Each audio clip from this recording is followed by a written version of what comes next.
What happens when a married couple decides to bet everything on themselves, build a thriving short term rental business from scratch, and become the go to STR experts in one of America's hottest markets? Welcome to the Rental Realm podcast.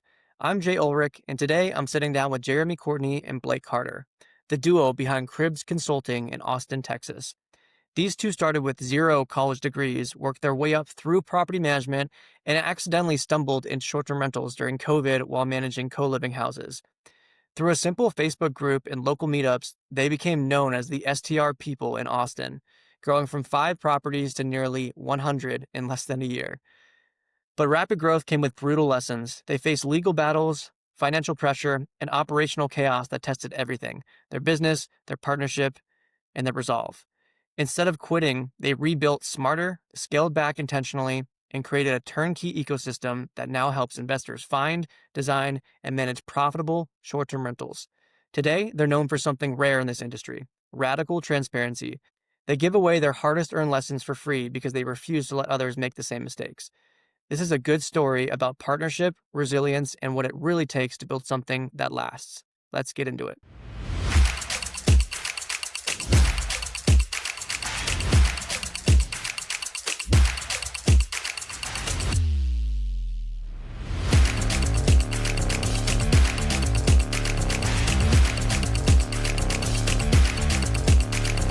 Welcome to the Rental Realm podcast. My name is Jay Ulrich, and today I'm joined by Jeremy Courtney and Blake Carter. Thanks for being here, guys. Happy day. Happy day, for sure. You guys are in town just for a week, so perfect opportunity for you to come through.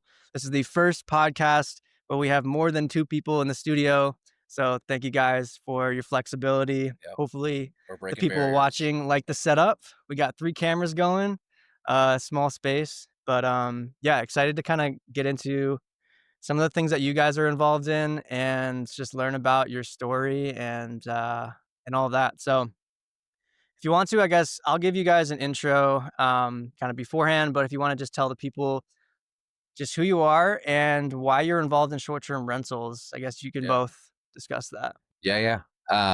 We have we've both been in real estate for like pretty much our entire professional careers. That's like all that we've ever done. My mom was in real estate when I was young, and I didn't go to college, and then he didn't go to college either. And basically, he had a short stint at Target, but outside of that, he went right into like property management, and we kind of like both worked our way up in the world of like real estate and property management from the time that we were like 18, 19. Did about as much as you really can do in that industry, I guess.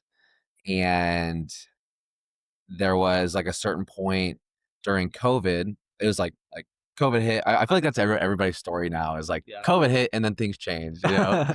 And so we were working property management, and uh and we were working from home because we were like in lockdown, and there's just not much that you can do like in our property management roles like from home. And so we were just checking emails and chilling basically. And so that's when we kind of started our business.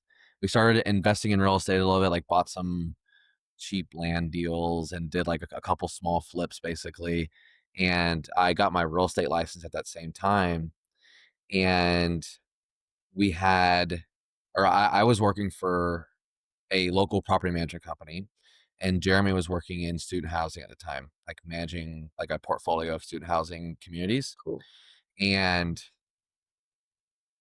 when I was working for that local management company, we had a guy that called in one day and was like, "Hey, I have these 3 houses that I'm renting out by the room.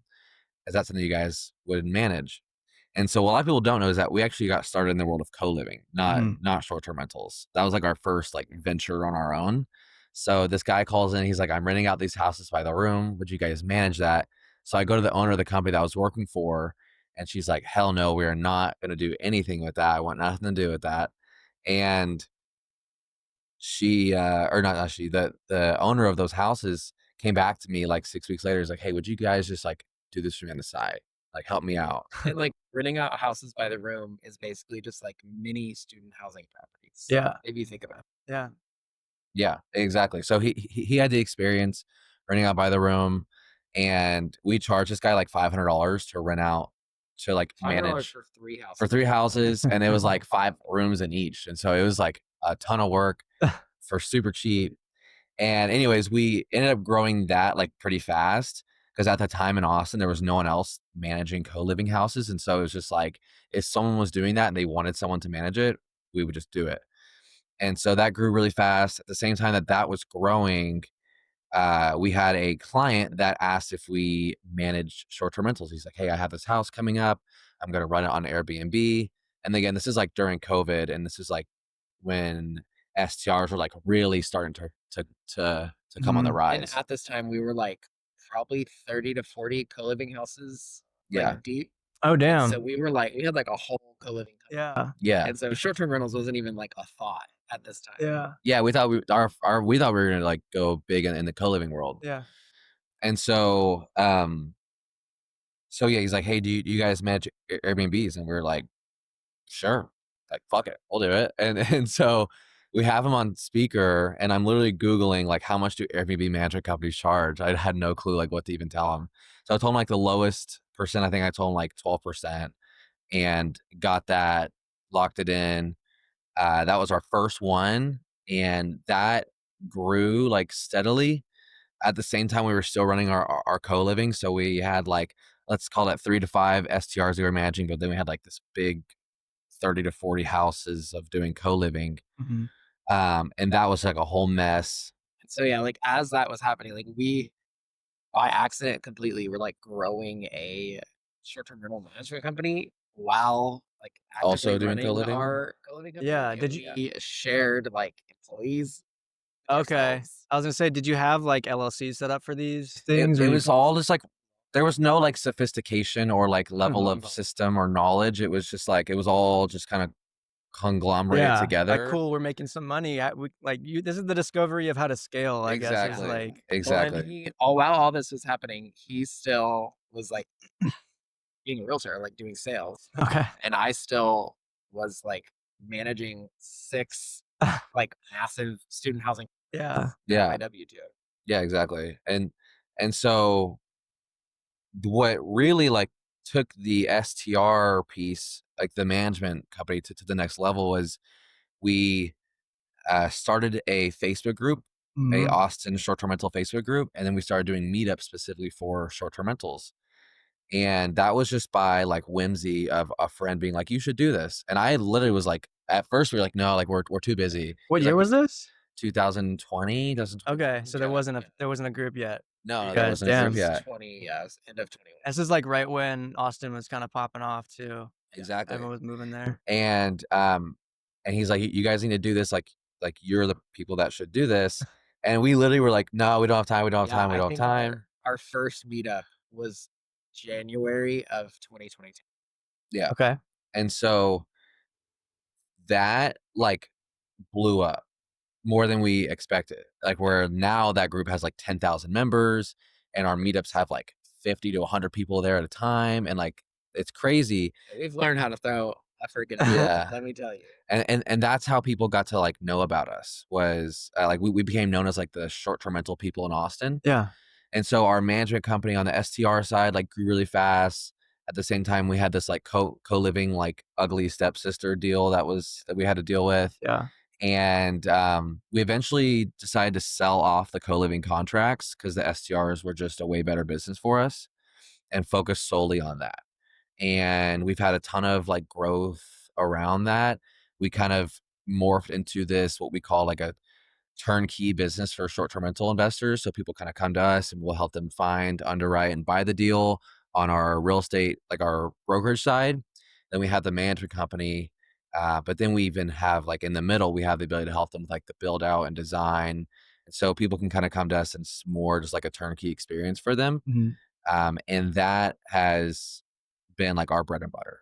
And so now with like the STR tax loophole and a bunch of like STR funds coming into the world, like we have created this ecosystem where people will come to us, and we're just like the STR dudes in Austin, and we'll like find the deal, we'll help them build it out. And sometimes we manage it, sometimes we don't, just depending on the situation. But and like on our investing side, we own a few single families. We have a 14 unit boutique hotel. Yeah, man. It's like all And the boutique coming hotel together. also happened because of the Facebook group. Yeah, exactly. Really? Yeah, a guy in our Facebook group like just reached out and was like, "Hey, I have this deal. Here's this deal I have my eye on." Yeah. We ended up doing it together. Crazy. So now you guys run mainly just a portfolio of short-term rentals, right? No co-living anymore? No, we sold off the co-living. It's all short-term rentals. Nice. Okay, cool. Did you guys ever feel like you were worried about being community leaders in that you were giving away your secrets or you were telling too many people about the strategy where like you're now introducing more competition into the Austin area? Like, did that ever cross your mind, or did you always just think like if we provide this value, we're probably going to get more out of it personally? Literally never like that. That's just never how we operated. It was Yeah. always we give Yeah, away 'cause there's so enough out much. there, right? Exactly. Like we give away so much free game. And we connect people with like vendors. Turn it off. Going. We connect people with like vendors and stuff for free and give them like all the underwriting tools and all the breakdowns for how to run these deals. Mhm. Um, and I think that's benefited us more than it's hurt us in any kind of way. Mhm. Like on our rise, we've also helped other people like build their management company or Yeah. their investing piece or whatever they have going on. People who would be technically like in competition with us. I mean, we don't really necessarily view it that way. And I think that's done more for us than it could have damaged our business, honestly. Yeah. It's a good way to are there licensing requirements in Austin now? In Austin, Yeah. yeah, there is, there Okay. is. We, it's a whole thing. I don't know if you like really want to go into it, but yeah, there's not just licensing restrictions in Austin, but there's all like the areas around Austin too that kind of have their own Gotcha. level of restrictions. And so do they put a cap on the amount that they're allowing in that area? Right now, no. Okay. Right You now, just it's have to get the actually license. fairly easy to get a license in Austin. There's not any like restriction on like and this area doesn't allow or this area doesn't allow it or the Got it. like there's no like density rules or anything. There I'm sure at some point will be. Mhm. We're actually like serving on the short-term rental alliance board for Austin. Like that's like a new thing that we're doing, so we're kind of becoming more and more active in like the legislation side around short-term rentals, which has been cool. Yeah. Which Nice. like quick plug, if people are in Austin, we're doing a launch event for the Austin Short Term Rental Alliance in December 11th. Yeah, Yep. December 10th. 10th. Yeah. 10th. Nice. December 10th. Yeah, good for you guys. I always respect when people are, like, really advocating for it too, because like, I haven't admittedly done as much as I wish I would've in San Diego. There's a lot of legislation that's looking to be put into place, like, for example, $5,000 fee per bedroom per year What? that they're considering putting into place next year, which would literally put, like, all of these short-term rental managers Yeah. out of business. Like, you Did can't function a That's business like insane. that. Did Yeah. didn't the like STR rules recently change in San Diego? In 2023, they decided to, for the first time, add licenses. And it was a lottery because they were like, "Oh, there's supposed to be like 20,000 Airbnbs in San Diego, and we wanna cut that down to like a third." So then they put out, it's basically they're capping it to 1% of the total population in the city of San Diego. So that came out to like between 5 and 6,000. And they put out a lottery, so they were like, everyone has to be in good standing. You have to submit and pay $1,000 per unit, find a unique operator to be on the license. And so for management companies, that was really hard. But then only like 4,000 people actually applied, so everyone got the license. Oh, no way. Yeah, a lot of people just decided to stop or decided to continue doing it with no actual licensing and then probably got caught later, Yeah. but there's still licenses available today, That's so it's interesting. pretty crazy, That yeah. is crazy. I mean, it's a barrier of entry because you do have to pay, and then you have to figure out how to pay, like, the transient occupancy tax and, like, Yeah. rental unit business tax and the short-term rental ordinance tax, and, like, there's a lot of stuff, a lot of accounting and Yeah. all that, but, yeah. Anyway, I wanna get back into your guys' story and, like, kind of how you decided to go into short-term rentals because I think I mean, you guys are unique in that you both kinda went on this journey together, it seems like. Yeah. A lot of people that are in this industry don't originally get into property management as like a start, but both of you guys were either property management or real estate, and then you kind of like developed yourselves into operators. Um, but what was that feeling that you guys had, I guess, when you were sitting at your desks or wherever you guys are at working your W-2s and just feeling like there was more to your potential? And I assume you guys are people who always had like side hustles and little like businesses that you were Mhm. starting, and like then you got to the real world where you're just sitting at a desk like managing a portfolio or doing someone else's work, and it wasn't what you thought it was going to be.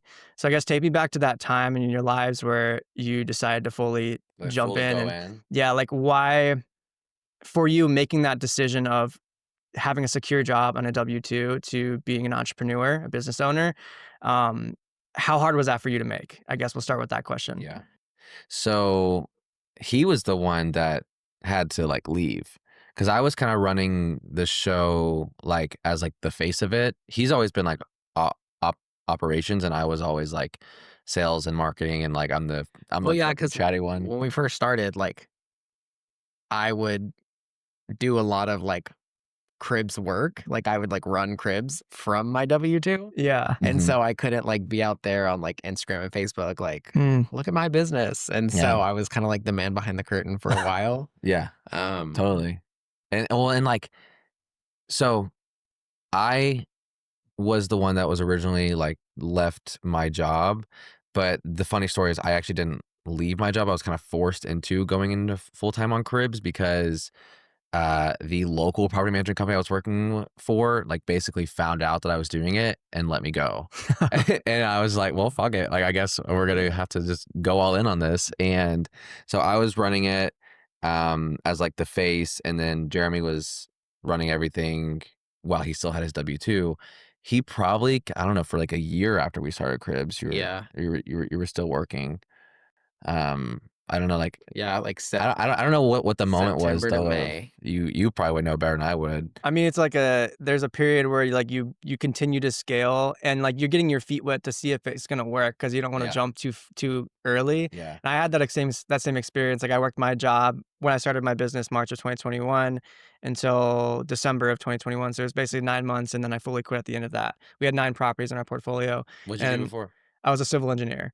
So I was at my desk job, just like, downtown San Diego, sitting there looking out the window, just like, damn, I really thought this was going to be better. Yeah, It's a tough realization to come to for sure, but like it's manageable to kind of like start the business, make sure that it's viable. Cause back then, I mean, you guys were kind of getting into it around the same time. Mhm. It was, it was kind of a newer industry. Like I think like maybe 60% of all the short-term rentals on Airbnb have popped up within the last few years. Totally. Like there was a statistic that I saw recently about that where it really shows just like how much it caught on and like how much more competition has been introduced to every market, like how much better you have to be. And so the people that started before had the luxury of kind of like learning through little failures. Right.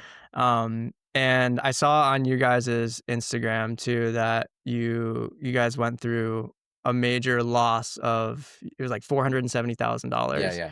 What did that have to do with, and how did that set you guys back? Well, that was So after I quit my W-2. it was. Yeah, I was gonna say too, like him quitting his job was more of a like a workflow issue, like a workload issue. Mhm. Well, It and it's wasn't like we like, were making all this money. It was like, oh, yeah. now we can leave. It was like I can't handle like doing both. Well, and it's like it's kind of like being an entrepreneur is kind of like a drug, and like you get this like I would work on crib stuff, and I would work on like something that was mine and that Mhm. we were growing, and I would see like the potential, and then I'd be like, oh, like fuck, I have to go do my W-2, and like I don't want to do that. And so like the more I would do it, the more I was just kind of like, okay, like like what could I do if I just put all my time in on this? Yeah. And so we were at a place where I was like, you know what, like I'm like not sleeping. And so like all we do is work, and let's just Let's get rid of do it. that and like just go all in. Yeah. But to the story that you were talking about, so that is we could have a whole podcast just about that specific story, but like really Did you see my to eye started twitching. like to like summarize that our business blew up, and um we were bringing on all these properties. We grew from like that 5 property mark to like 90 to 100 within 6-7 months, like very quickly, because of the success of that Facebook group. But Wow. another problem was that we were saying yes to everything, and Yeah. I'm sure, as you know, It was just us. it was just us. Yeah. And we were handling all guest comms until like 40 properties. Like, we didn't know anything about a system or a process if it slapped us in the face, So anyways, we're growing this property management business, and we're like, we need help. We need people, we need things, we need resources, we need tools.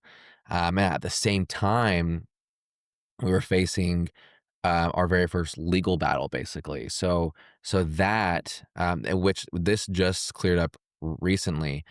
This was like the first short-term rental I ever sold. So like on the brokerage side, before I was like the STR expert that I am now in Austin, it was like kind of our first like foray. I sold this short-term rental to this buyer. Long story short, that ended up being in an HOA that didn't allow STRs. So he put a lawsuit on our E&O insurance. Yeah. The owner of the house? The guy that bought it. Yeah. Oh. Yeah. And so he made a claim on our E&O insurance. He sued us, basically. And so we had to like put out some money initially for that. And plus we had this company that was growing. We weren't like making a ton of money, really. Well, yeah, like we didn't have any employees. Like, I was maintenance. Yeah. Like, I love telling that Just story, because a lot of people think it's me that was like doing the Yeah. maintenance at first. No, it was Jeremy. we can't even like. I can't screw a damn screw in. So like, and we were doing like setup, design, like installs too. And Mhm. so I was like putting together furniture. I was like fixing everything. We Yeah. surfaced countertops. Like, I was like doing everything. We were also doing flips. Yeah. Mhm. And managing the co-living stuff. There were some times where we were just finding random cleaners on Turno. Uh-huh. And so there were times like a cleaner wouldn't show up. Then I was the cleaner, like Yeah. insane. Yeah, we have a few crazy stories about stuff. showing up and the house wasn't clean and we have to clean it ourselves. And like, I can't clean 30 anyway. minutes to clean the whole house. Yeah. Just running around. So funny. And like, yeah, it was just crazy. And So business is growing.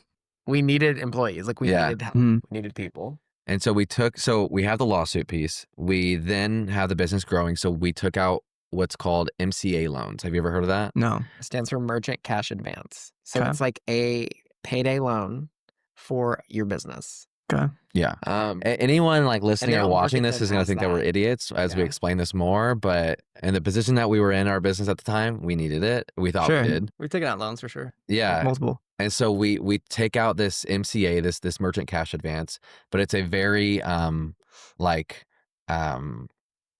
predatory But yeah, product. so because it's like predatory lending practices do not apply to this loan because it's not a loan. They're buying your future income, essentially. Mm. And of course, that's not how it's like marketed, right? But anyway, so we took out these loans. Took out these loans, and for the first like couple months, it was cool. Then we had to start making payments, and it came to be like $1,000 a day that was coming out of our Daily bank. payments. It was insane. So it's like this super high APR. Yeah. Like you never actually pay off the principal type Yeah. deal. You know what I mean? And Yeah, so it's like most people that do these loans, it's just like it just ruined it. Like, Yeah. it's a business cancer. you just Like, foreclose. It's screwed. literally business cancer. And so we took out these MCAs. $1,000 is coming out of our account every single day. This goes on for months, and we're like, this is not sustainable.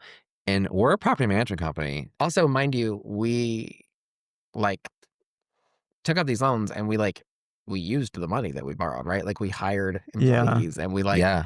got our shit together. We run off Monday.com and we hired A a consultant. Monday consultant to build out this whole Yeah. We back are end like for real us. estate people, like in our blood.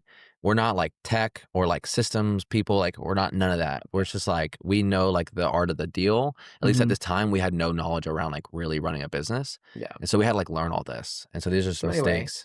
So we took out these loans. We used the money. Yep. And then we were making these daily payments.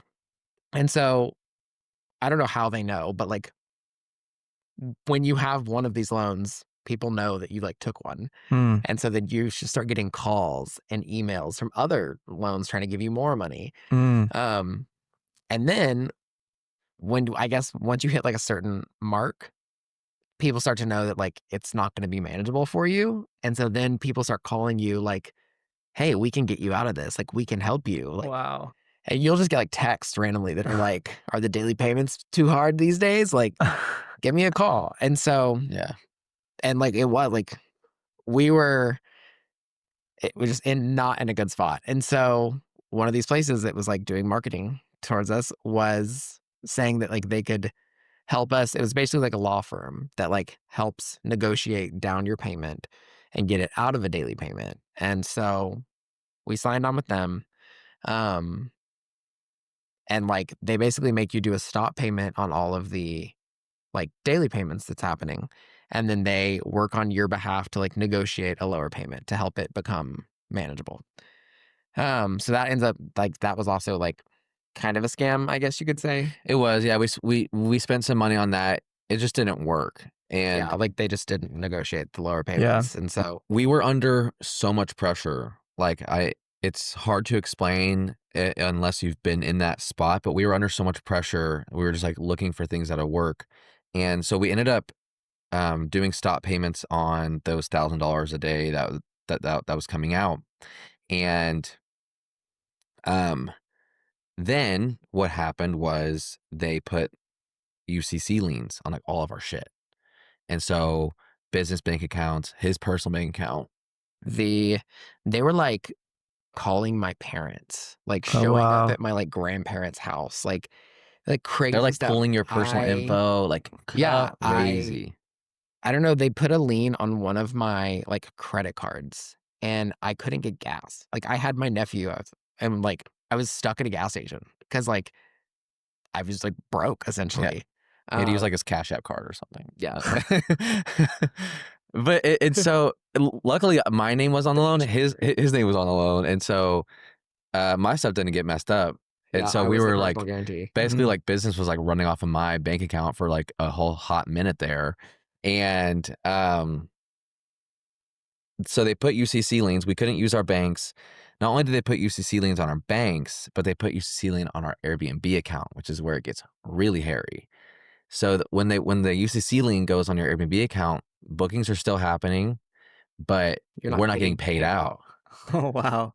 And again, we are a property management company, so we're responsible for these funds. So we're taking in the money and we're paying it out, not just to the owners, but to our employees, our vendors, our systems that we're using, like everything. Mm. And so the money's not coming in, but it still has to go out, right? And we can't tell our owners like, "Hey, I'm sorry, Yeah. we took out a bad loan and we can't pay." Like I was like, "That's not an option."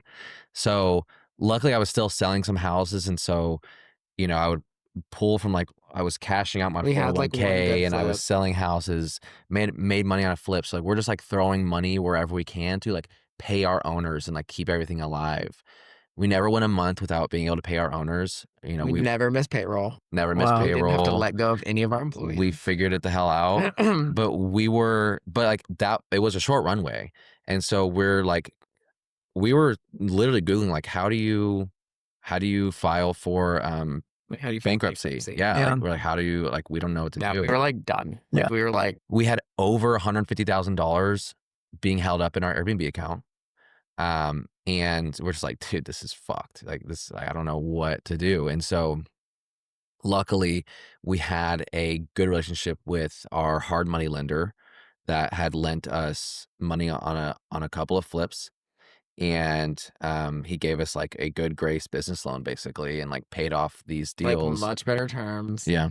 And so we were able to call these like MCA loans and be like, hi, we're ready to pay in full. Like just and they don't want you to do that, right? Because they want you. Yeah, they like make it hard to pay them it's off. like hard to pay them off. And so anyway, we like got them paid off, like got the lien releases, and then you think it's over, right? Because you're like, okay, like if this is paid off, this is over. Like we sent the We lien were like- release to Airbnb. Like my credit card started working again. Yeah. We got our bank account back, and so we're like waiting for this like $150,000 Airbnb deposit, right? Because it's on hold. And it was impossible to get the payout from Airbnb. Like, because I guess they just, so many of these happen, I guess. Just in a queue. And you just get in a queue where they're like, yeah, we'll get to it. Like, it's first come, first serve. Like, we're They going need to back go and to them. verify that you've paid everything off Yeah, and it the was. lien's taken off. So it was like 2 months until we actually got an Airbnb, Yeah. even So, like, after it paying was it off. over. And then it was 2 months until we like got the held money. Yeah, that Yeah. to this day I don't understand how the numbers math out to how we even made it work, but we did, and like we just figured it out. And then so that whole thing happens, which is like just one of the most insane things that I've ever been through in my entire life. And like I see photos of myself during that period, I look sick and like Yeah. messed up and just strung out. Well, and like, that's another thing is like, nobody knew. Yeah. Like, Even, I mean, probably your team. Like, Yeah, they're getting no way, paid. Like, no you way. guys are like fighting in the trenches and they're Yeah. just like doing their jobs. literally. And like we were still like hosting meetups like in our Facebook Yeah. group, and we were still like going to all these conferences and like being like Yeah, just ourselves. chilling. And yeah, I don't know. That it was crazy. And on top of that, on top of the lawsuit, that whole deal, which was like the biggest chunk of it, we also lost money on 2 flips. We had one flip where we lost over $100,000 and another flip we lost about $20,000. And so that was all in 1 year. Mm. And dude, like brought us to our fucking knees, you know? But one of the best things I think could have happened to us because it really forced us to get our stuff together. And so we're just now coming out of that, you know, like within like this year is like the first year where it's like we really have kind of like fixed what that year like damaged, you know? Yeah. And now we spend so much of our time talking to, like you were talking about, like giving people like this free advice, like Yeah. we do a lot of, is we don't want other people to like go through that. And so we literally like when I see people that are starting a management company or just starting a business in general, like we have people over to our house all the time. I'm like, come over, let me just show you like what not to Well, and also do. it's like when you go through something like that, right? Like you feel so alone. Mm-hmm. And then now that we're like on the other side of it and like talking about it, you realize like how many people actually like go through something very similar. Yeah. And you're like, wow, we were not alone in the slightest. Yeah. Why did you guys decide to keep moving forward? Like, when you were looking up how to file for bankruptcy, like this is the end. Like, what made you guys continue pushing for it? Oh, Hard-headed. yeah. Well, and like we're in the boardroom mastermind. That's why we're here in San Diego. And Kent always says like, I didn't come this far to come this far. Yeah. And like, that's so true. Like I worked my way up at my last W-2 and I quit. Like we literally bet everything on ourselves and on Cribs that we were like, Yeah, like we're not gonna "Well, I'm lose. not- Like Yeah. there's no I refuse. it was never an option. Like it was never a thought of like, should we quit? It was just like, what is the solution? Yeah. You know, I think so much of that was literally just like refusing to lose. I mean, we're super competitive. Like we want to win, but even more than that, we like refuse to fail. And I think it's only failure if you stop fucking trying. Yeah. You know? Yeah. So. Can you guys speak to the experience of working together, not just through that, like the failures, but through the entire process? It seems like there's a lot of things that you mentioned where it's like, oh, we would have failed, but you happen to have a really good relationship with your hard money lender, or like Jeremy's holding it down with the operations, and like there's different pieces of that where like I can't see it really working out if it was just one of you. And like not only like emotionally, like just dealing with that, but like how did your dynamic, I guess, like grow through that process, and how did you guys support each other? Yeah, we say all the time, I don't know how we could have done it in any other type of partnership. Like, Yeah. Our business, the stuff that we've been through has never been easy. You know, those first 3-4 years were so difficult, but not just difficult, just full of learning lessons always. And We like to learn things the hard way. It's like, yes, yeah, exactly. And so it's a shared hobby. we um it brought us so much closer. I think we are so much more like grateful for each other now because we went through it, and we have an ability to like really understand Yeah, like and I feel like in like so like we're married, and I Mhm. feel like in other like marriages, like for partners that don't work together, you don't get to like see your spouse like shine at work, you know? For sure. And so it's like he truly is so good at all the things I suck at, and like vice versa. And so it's like things that I suck at, I get to see him shine at. And like I think that that gives like a whole different level of and you can like understanding and like pride in the other totally person. eh, you can be so much more real with each other like whenever you're not just partners in business but you're partners in life, because when you have a business partnerships, and we have other business partnerships like in other ventures that we've done and are doing, but there's always like kind of like a tiptoe you have to Yeah. walk on, even if Like it's someone thinking that like you're you're you're gonna write close the with. email It's or like, Mhm. like hey, I have to like approach this properly, and not to say that we're like disrespectful to each other, but like we can be really real with each other, yeah, I like Mhm. can't slap like that my other like business partners. like that, like, hey, just so you know, you're pissing me off right now, you know. Like, Yeah. I can't do that with another business partner because like that won't fly, you Yeah. know. And so I actually think that's been beneficial for us. Like we can be very real, very honest, very true, um, which helps us like navigate problems, and not like put things off because it's like something I have to like really figure out how I'm going to Yeah. approach this subject. And we're like Mhm. super aligned in like our goals. Yeah. Like we're like fighting for the same thing, going for the same thing. Yeah. I think We getting have the really same thing writing on the all what? of this. Like Oh, the same thing that writing. we Yeah. have Totally. everything to lose, you know? 100%. Yeah. Yeah. That's crazy. And I can tell that you guys have like probably grown so much more too. Cause you make a good point about that. Like I'm married as well, but my wife, we don't necessarily work together on projects besides like our home and like projects around the house and things like that. But I don't get to see her like in her element making decisions and like problem solving and getting put into stressful situations and like in a professional setting type thing, like, where there's a lot of like higher stakes. And I can see like experiencing that and like giving each other the feedback and being able to grow alongside each other can just accelerate that so much. Like you guys have been together, what, like 12 years now or something? It's pretty insane. Yeah. But just now, like with your businesses, you probably like learned a lot more about each other. So Totally. I'm sure you're grateful for that. And I can't necessarily relate with my business, although I feel really lucky that I have a business partner that I can trust. I have two businesses now, and neither of them I've done by myself. And it just feels really nice when like building my business, initially in property management, working my W-2 and having to clean the properties at lunch and like Yeah. alternating days with my business partner, Sam. And you literally just can't do it by yourself, like, in that situation, even starting the business, like, there's just so much and there's so many more opportunities where along the way, it's like maybe one person says, like, "I can't do this today," and if you're by yourself, like, it could just end there. Yeah. The other person's ready to go, and they're like, "No, we got this, like, we gotta keep moving," like, it just changes the game so much. The mindset is always, like, positive. You can work through situations together, so that's cool, and I haven't had anybody or, like, a partnership on the podcast before to, like, talk about that together, so thanks for sharing the story. Yeah.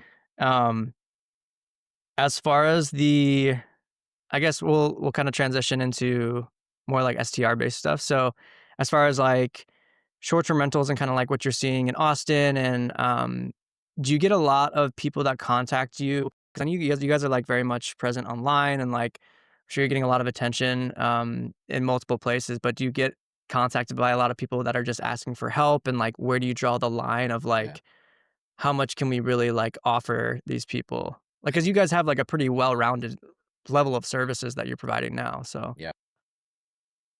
Yes. Um, we definitely, I will say it's not a strong suit of ours to draw the line, like you Yeah. said.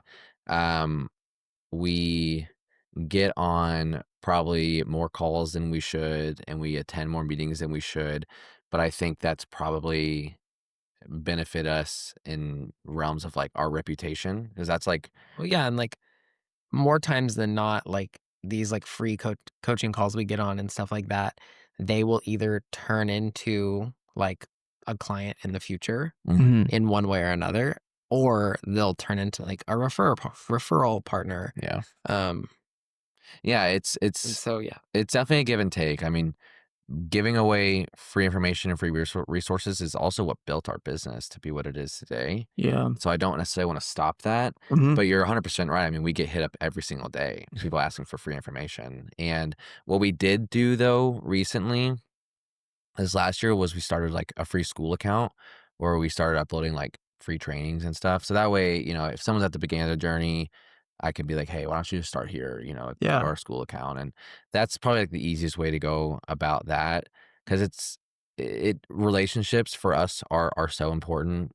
Like I said, we are real estate people. We're not like tech or like systems type people. And so for us, we just tend to be very straightforward in our thinking. We're not always like, oh, what is the strategy behind this or whatever. But that being said, like our time and energy definitely um, tends to get drained sometimes with how much that we do of that. Yeah. Mhm. And how are you guys combating the oversaturation in Austin? Or, I mean, that's the word that a lot of people are using in big markets like even San Diego, but I know Phoenix specifically. Scottsdale. Yeah, Scottsdale, that whole area. But Yeah. Austin now, it's like I'm hearing a lot of people say like, especially if you're managing out of market, like going into Austin right now is pretty intimidating. So how do you like what do you say to those people that tell you that Airbnbs in Austin are not profitable? Well, they are. We have some that are profitable for sure. That being said, the short-term rental market is still so young and still so new compared to other asset classes. And so what's happening right now is the market is maturing. And people are starting to understand it more. It's becoming more nuanced and there's more depth being added to like what it takes to succeed as a short-term rental. Whenever Airbnb was in kind of the beginning, we'll call it that 2014 to 2019 Mhm. era, where it was like popular enough that people were using it a lot, but not popular enough on like the investor side, Right. where there was like so little competition, where the photos sucked, there was no level of design. You didn't have to do any of that, and you could still be incredibly successful from a cash flow standpoint. Like people that were doing Airbnb then were like, I have this little secret that I have to keep, because I'm just crushing it and my house is kind of basic. Yeah. Now the market is evolving and it's changing. It's kind of getting into, like it's preteen era where it's maturing and becoming like its own real asset class. And that's just natural. That's what happens with any asset class. If you have like a shitty apartment building, it's not going to rent out very well. Your numbers aren't going to look very good. But if you have like the right asset in the right area, you know, put together properly with the right management in place and all that, then it can perform very well, no matter how much other apartments, like let's just say that there are in your area. And so it's more just like shifting the mindset around short-term rentals to less about um, like a minimal input to maximal um, output. I don't know what I'm trying to say, but like putting as little in as possible to like this max like end Mhm. result. Like that's Right. just not a thing anymore. You have to put a lot in to get a lot out. If you put a little bit in, you won't really get much out in short term. And that's pretty much in any market. Like you could make a case. It's not just Austin.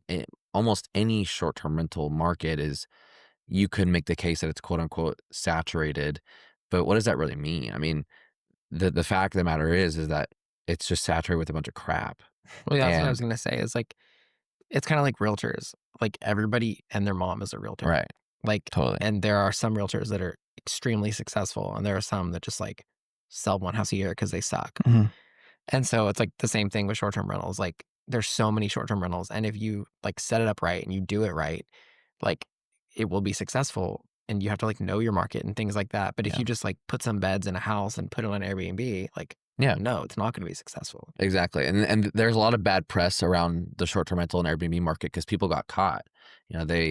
They were combined in the the potential of like, let's say 2019 to 2020, like revenue numbers, like, oh my gosh, look what this property can do, to this new hype that it was suddenly getting. And like, Airbnb's crushing. I have to go buy Airbnb. They also buy like, let's call it the top of the market.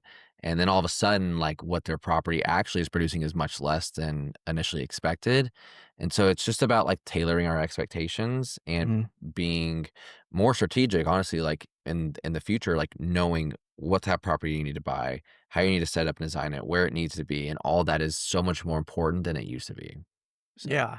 And I think you make a good point about the expectation versus what, because before it was like what you said, like putting in just the minimal amount of furnishings and doing the least amount of work, yeah, and then as long as you're in that asset class, you're gonna make money, and it's exactly. completely not like that anymore. So, what do you guys do? Like, what separates a cribs property from the average short-term rental in Austin? What do Yeah. you guys do to be successful?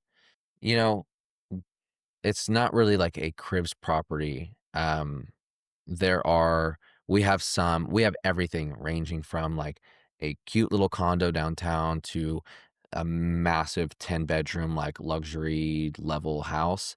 Yeah. And there's no like one type of, let's call it a cribs property. Right. Okay. Um, what it's more about is um, looking at how do we become a top performer versus our comps.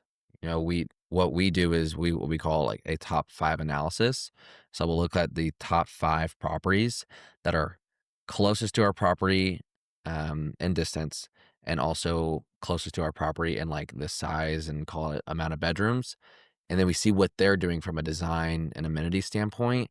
And we look at what we can do to either like be at that same level or even better. And that is kind of what sets our properties apart, is because we do that and we take that extra step, which most people should be doing if you're trying to be successful in short-term rentals. There's Mhm. so many different people that are active in STRs at different levels and for different reasons. But when it comes to like, hey, I'm going to invest hundreds of thousands of dollars into this short-term rental and it needs to be a success, like that's the stuff that you have to do, Mhm. you know? So were there a lot of properties in your guys' portfolio that you decided just weren't gonna cut it because of either the location or other factors about the deal, or like maybe you had a really Yeah. low percentage rate? Like, I know you guys were like 90 to 100 properties and then you scaled down by a lot. Yeah. So how'd Yeah. you like I'm what was glad you that brought that up. process like? Yeah, so we totally did that. Whenever we grew super fast, half of our properties were horrible, with bad owners. It was just not a good setup.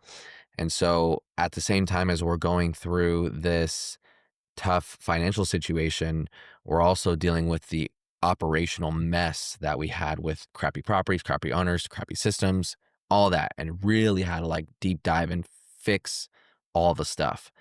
Um, so in about a span of like 6 months, we got rid of about half of our portfolio on the management side.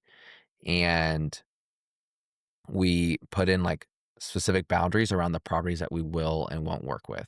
And what's so funny, man, is like when we got rid of those properties, we became more profitable because we Oh yeah. realized as the management company that we have a fixed overhead cost per property, and these properties that aren't making us money, we realized that you can actually lose money on these properties. We didn't calculate that or realize that at the beginning, but like we just assume, oh, we're making a Well, management and fee, we we're would making like money.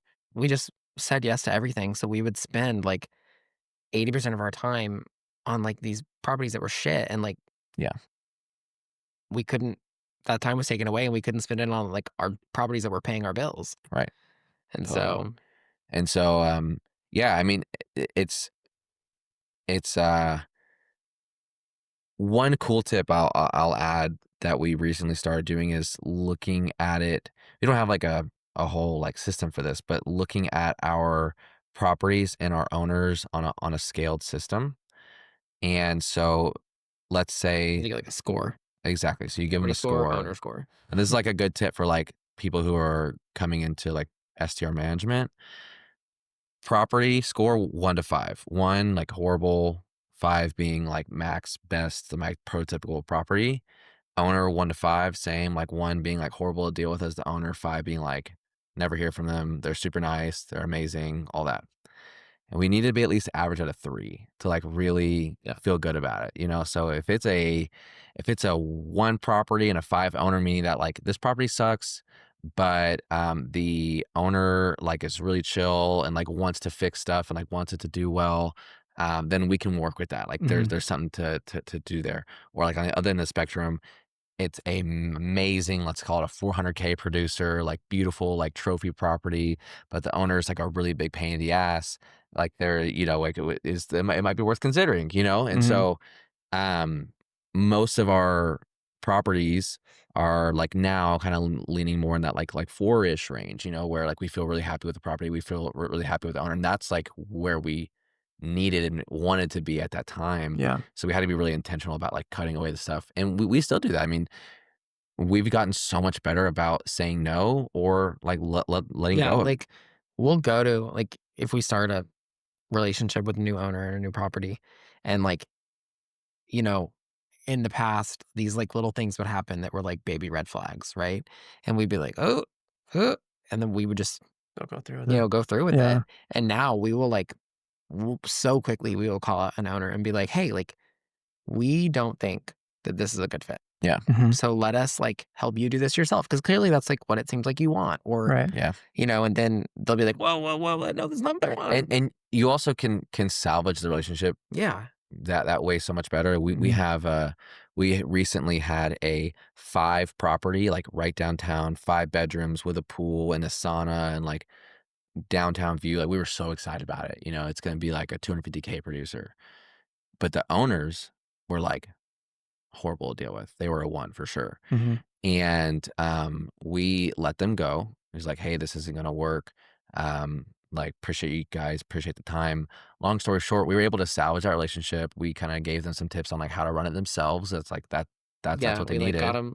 got them hooked up with like the right Yeah. systems. And now they're coming to our Christmas party. And like, Yeah. and like that relationship is there. And so maybe one day they'll like refer us to someone else, or, you know, they'll become like a client on the sales side or Yeah. whatever, you know? And so it's like, we want to maintain those relationships because our reputation matters so much to us. And if we continue a relationship that's just not working, it's going to actually hurt us more than like any loss of revenue might hurt us. It's a good point. And I think you give them the opportunity to like try it themselves too. Yeah. Because when they don't understand the industry, they don't understand how hard it is and all the systems that go into it and all the overhead and the like what your team's doing behind the scenes and all the tools and automations. Like they're like, oh, you do this, and it's like you're taking my money. You know, it's my property. I deserve everything. And if you kind of give them the opportunity to like try it out themselves, they sometimes realize like, oh wow, this is We literally have that We happen. always say it's better to be the second person that manages the property. yeah. You know? For sure. Yeah. We do you guys do furnishings for the owners? We do, yeah. Okay. Yeah, it's kind of like We're very picky. yeah, we're Yeah. we're picky with the stuff that we'll do like the build outs for. So we'll either do it in house if we have the capacity and it's the right property, like or the right project for us, or we have like amazing designers that will Yeah. have set it up for them. Either way, like we still tell people like come to us, like we'll help you get it all done. And so even if we have to hand them off to a designer or like Yeah. a different GC, we'll help them do that. You know? Yeah. I like that path too because it just like you set the standard at the beginning of like this is how much it's gonna cost. Like whether it's you or whether it's somebody else, you have to make sure it's fair. So at the beginning, like my company, we were doing it all ourselves and like not charging anything really. Like obviously like we would have them pay for the furnishings, but Right. like for our time and effort and like it's a lot. We're not professionals at this, so we're like asking our friends, asking our parents, like Yeah. it was a funny process kind of like developing into now we just basically recommend our interior designer that we work with frequently. That's just like this person's going to do the best job and they have a good rate and they'll come in and do it in a couple weeks. So it pays to have good connections and be able to utilize them. And I think on the design side, um, that is especially when it's someone's like first short term rental, that can be like a lot can go wrong with like let's just say like how happy they are with the end product, especially if they don't have the right budget, which can affect you getting the business on the management side, right? So like we had that happen once, and after that happened, like basically we did the setup and the build out. The they didn't like the end product or they didn't like the experience that they had, and then we didn't get the management. And so that's why, like, okay, if they work with us under our terms and they work with this budget, we will do it, and we have the capacity to do it at that Well, because time. you also see like, right, like you have this like portfolio of stuff that we've done, right, and we'll show them that. We'll be like, hey, here's like some of our work. Here's the budget for this property. Like, here's the vision. Here's the mood board. All the things, and then they'll be like, right, I love it.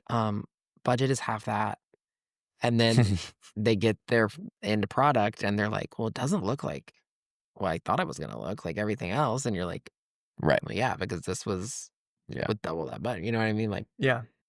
And so it's easier sometimes to salvage that relationship, like we said, let another designer handle it, and then we just take it over on the management piece. Yeah, So. for sure. Agreed. Well, we're running towards the end here, but I did want to talk about, I guess, the less sexy side of short-term rentals and operations, and just get a quick understanding of how you guys operate. Because I know you also talk a lot about your systems, and like compared to when you guys started to now, like it's night and day. So I'm curious, like, what are some super essential either tools or systems that you guys have implemented in your business that allow it to run efficiently now? Host Buddy AI. Go ahead. We have like our onboarding process now is insane. Like, Do you use Monday like forms and Yeah. stuff? Nice. so we have like the world's longest Monday form that we send to the owner, and like people hate to fill it out, but because it's like literally takes probably like an hour and a half. But because of that, like we kind of don't need you. Like once your property's onboarded with us, like Yeah, we get all we've the got everything things. we need. That's probably the biggest like feat that we've made is like overcoming the onboarding process. And like, Yeah. Yeah, I that know can get now messy. that like when we onboard a property, like, and it goes live, like like I feel great. Yeah. Our general like stack is like we use Guesty for PMS, we use Turno for cleaning, CompanyCam for inspections. Yeah, because we have like a QC team Oh, like that cool. goes and Yeah, like we walk before every inspects check-in. What's it called? CompanyCam.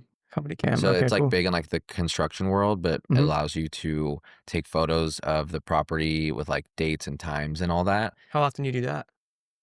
Pretty much before every Every check-in, check-in, we have yeah. someone who wow. walks it. Yeah, which is also why it's important, like for us to have the right properties to make it worth to do that. That's a really cool selling point to your owners too. Like we like have multiple sets of eyes. Yeah, You don't have to exactly. just rely on the cleaner to like make No. sure something's Yeah, and so like our cleaners go, but then our team goes and they use CompanyCam Mhm. to they get photos of like everything. And so Oh yeah, and so like the cleaners are sending pictures, and then our QC team is also taking pictures. That's Yeah. cool. And then for like just back end operations, we use Monday. All it's with that we can do a whole podcast about Monday, I'm sure. But and then what else do we use? You know better than I do. That's pretty much it. Price labs or Yeah, Price Price Labs. Labs. It's a given at this Yeah. point. Got to. Nice. Yeah. Good stuff. Yeah, well, it sounds like you guys are doing everything right. I'm happy to hear your story and everything's going really well. And I can respect the amount of just info that you guys are providing to everyone in not just the Austin area, but everyone on social media that follows your stuff. If people want to learn more about you guys, where can they find you? Definitely Instagram is like Yeah, where we live the Instagram. most. Okay. And then on our Instagram, you'll see our free school account, which is like where we put a bunch of free Links in our info on there. bios. Yeah.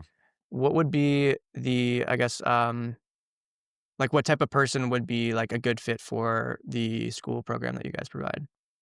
So the most of the content is tailored towards investors and operators. So if you are looking at like I want to go buy a short-term rental, there's a ton of information in there for that. We also post like deals and like deal breakdowns and stuff in there.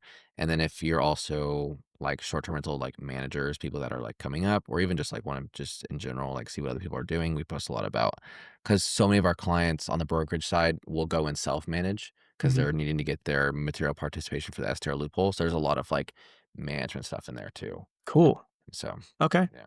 Nice. Anything else that you guys wanted to mention before we wrap up?